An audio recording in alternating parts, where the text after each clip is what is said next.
নমস্কার বন্ধুরা, আচার্য ফ্যামিলি কিচেনে আপনাদের সকলকে স্বাগত জানাই।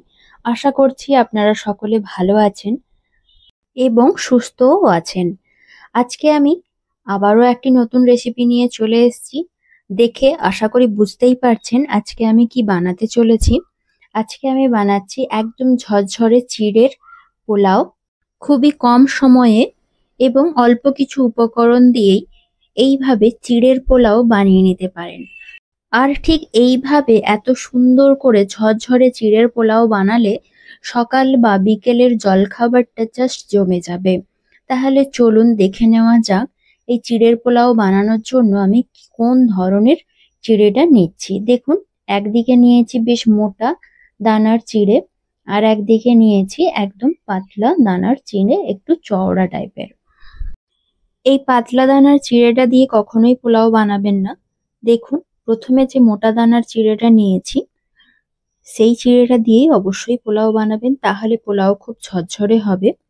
একটি কাঁচের বোল নিয়ে নিয়েছি, তাতে ওই এক বাটিরই মাপ করে 1.5 বাটি চিড়ে দিয়ে দিলাম।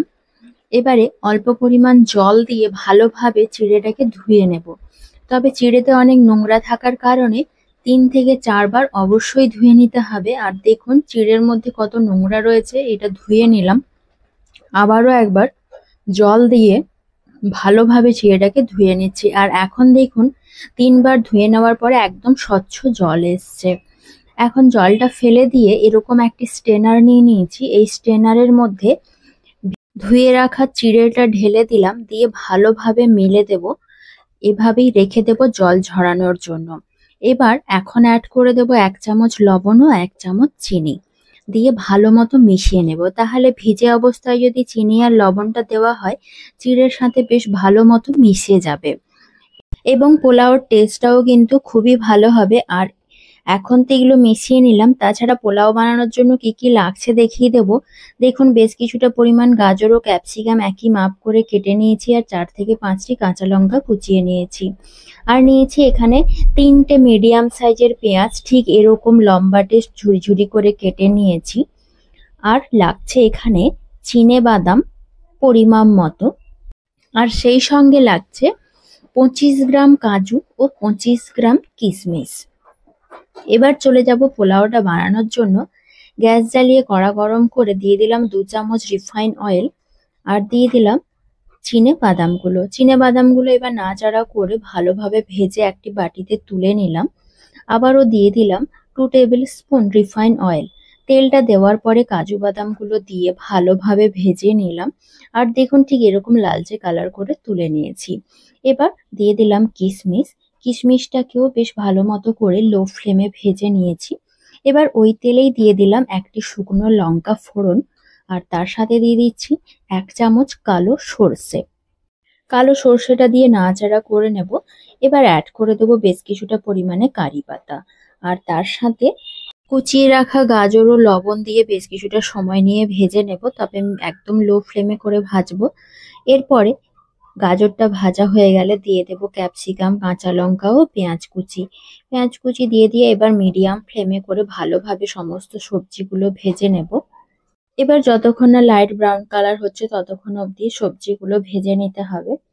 আর সবসময় পোলাওয়ে একটুখানি ওই কালো সর্ষে কারি পাতা দিয়ে করবেন, তাতে ফ্লেভারটাও খুবই ভালো হবে। যেহেতু আমি পোলাও বানাচ্ছি তার জন্য দেখুন আমি এখানে দিয়ে দিলাম 1 চামচ হলুদটাকে একদম লো ফ্লেমে করে ভালোভাবে ভেজে নেব।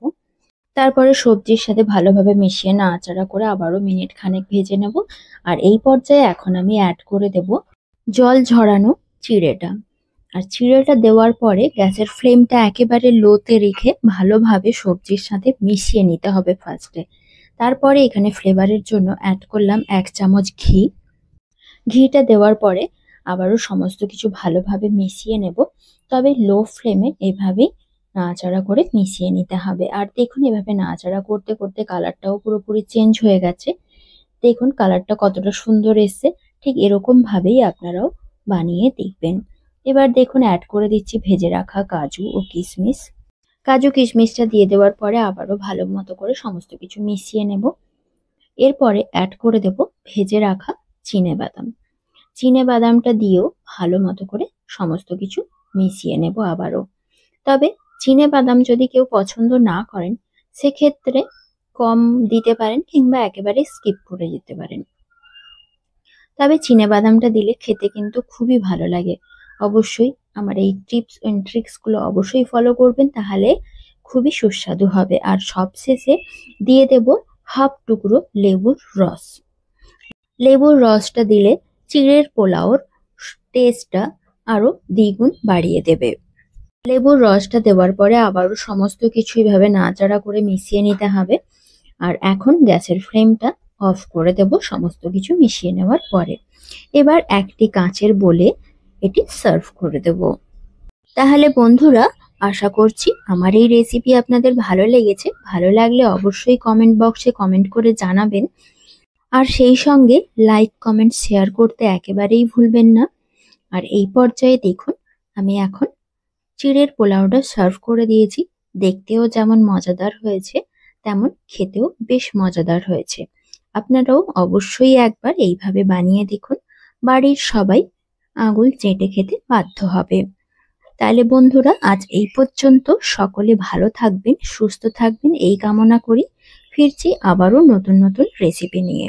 আর আপনারা যদি নতুন কোনো রেসিপি দেখতে চান অবশ্যই কমেন্টে জানাবেন। ধন্যবাদ।